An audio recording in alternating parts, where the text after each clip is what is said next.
हिमालय में बसे एक छोटे से गांव में एक जवान लड़का रहता था।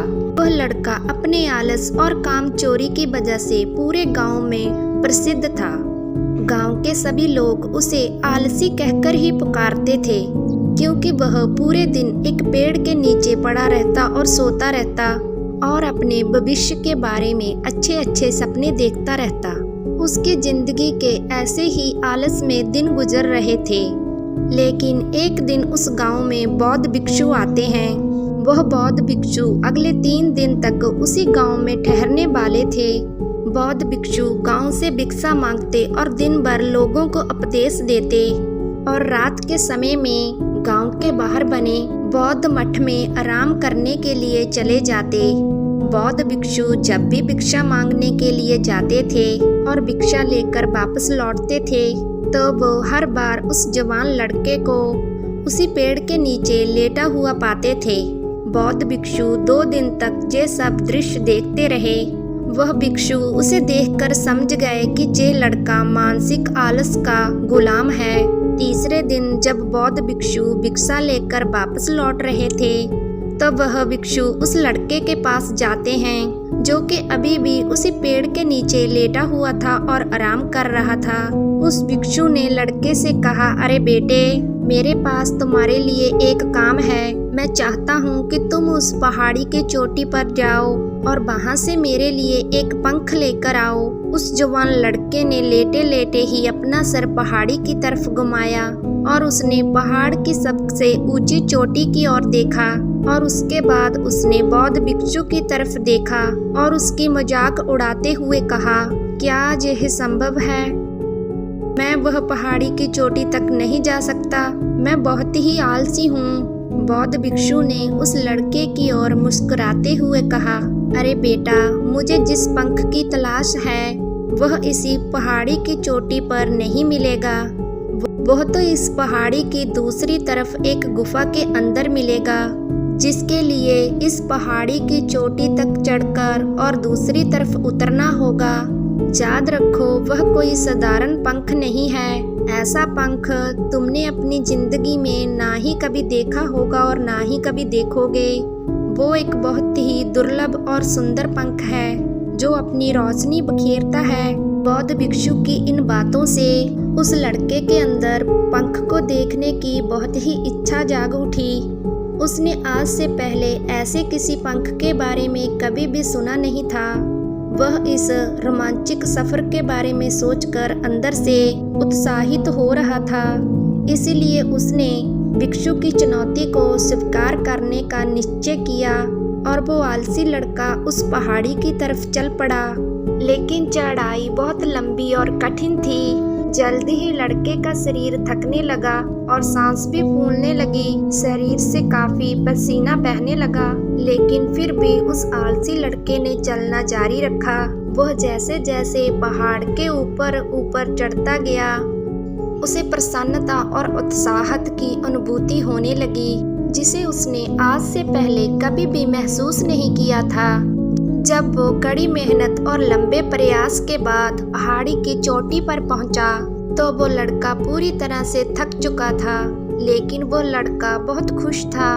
उसे अंदर से आत्म संतुष्टि का एहसास हो रहा था।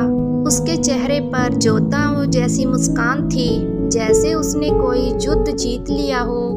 उसने पहाड़ी की चोटी से ऊपर से नीचे की ओर देखा।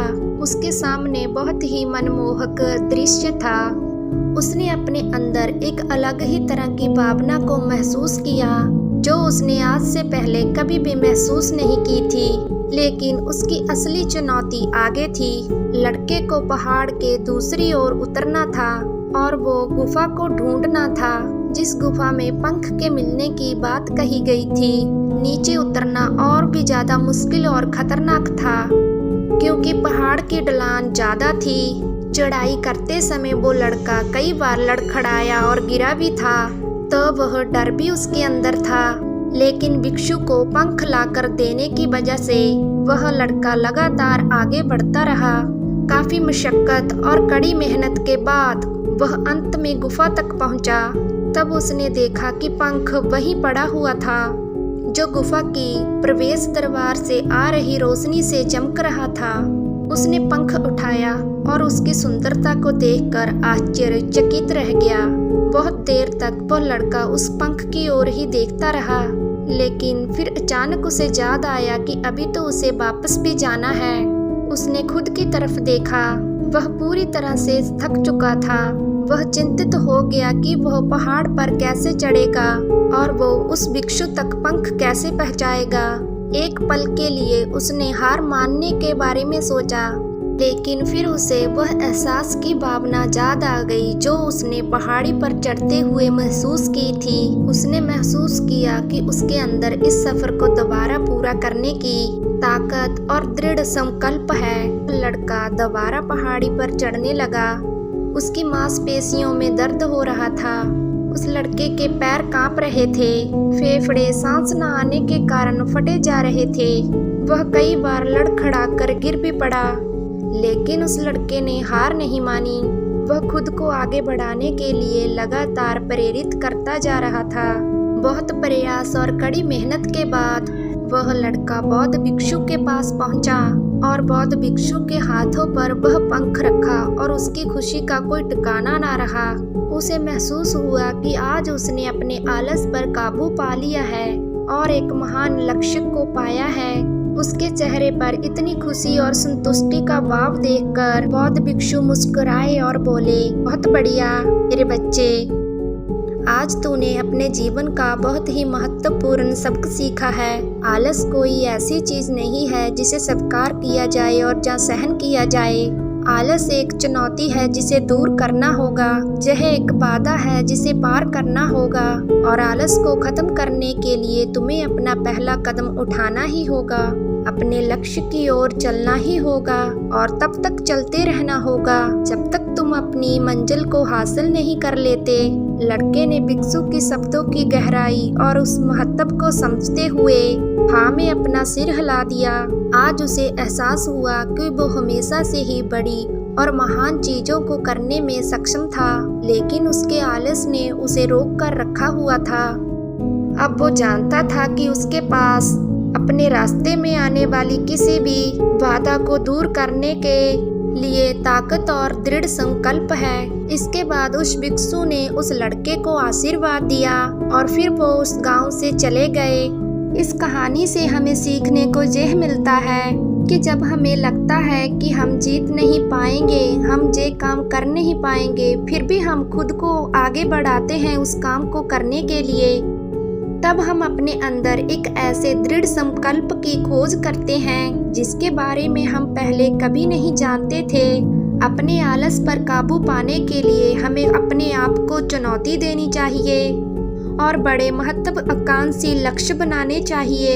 फिर चाहे वो लक्ष्य कितने ही मुश्किल क्यों ना हो, हमें हमेशा अपने आप को मुश्किल काम करने के लिए प्रेरित करना चाहिए। हमें अपने शरीर को और दिमाग को प्रेरित करते रहना चाहिए और असफलताओं का सामना करने के बाद भी अंदर से मजबूत बने रहना चाहिए। हमें अपने आप के लिए एक नियम बनाना चाहिए और इस नियम पर डटे रहने के लिए खुद को प्रेरित करते रहना चाहिए। हम कुछ ऐसी अच्छी आदतें बना सकते हैं। तो दोस्तों, आज की ये कहानी आपको कैसी लगी? अगर अच्छी लगी हो तो प्लीज़ हमारे चैनल को सब्सक्राइब एंड वीडियो को लाइक ज़रूर करना। बाय बाय दोस्तों, मिलते हैं न्यू कहानी वीडियो में।